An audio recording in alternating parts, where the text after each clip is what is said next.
आपण बनवणार आहेत शेंगदाण्याची पोळी.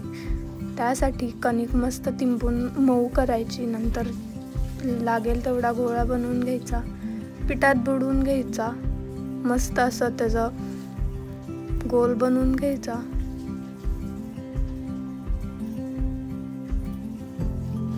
छान असा गोल बनवून घ्यायचा, म्हणजे सगळीकडे सारण जातं. ते आहे शेंगदाण्याचं सारण. ते भरून घ्यायचं, भरपूर सारं घ्यायचं, म्हणजे पोळी गोड होती छान.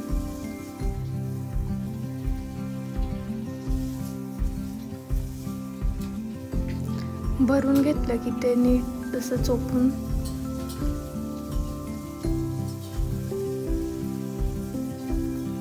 तसंच करत राहायचं सारखं.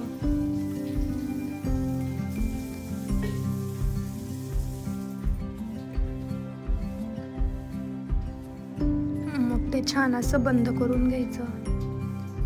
शिल्लक राहिलेलं पीठ काढून घ्यायचं, म्हणजे ते पूर्ण सारण जातं पूर्ण पोळीमध्ये. मग लागेल तसं पीठ घेऊन लाटत राहायचं.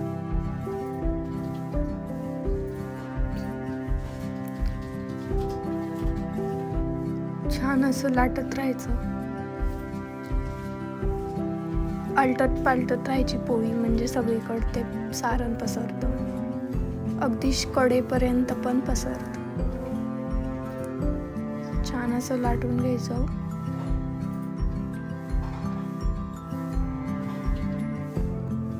पूर्ण लाटून झाली की तवा गरम आहे का चेक करायचा आणि मग पोळी टाकायची.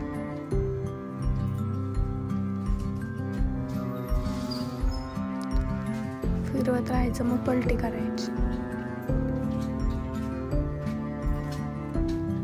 त्यावरून तूप किंवा तेल टाकायचं.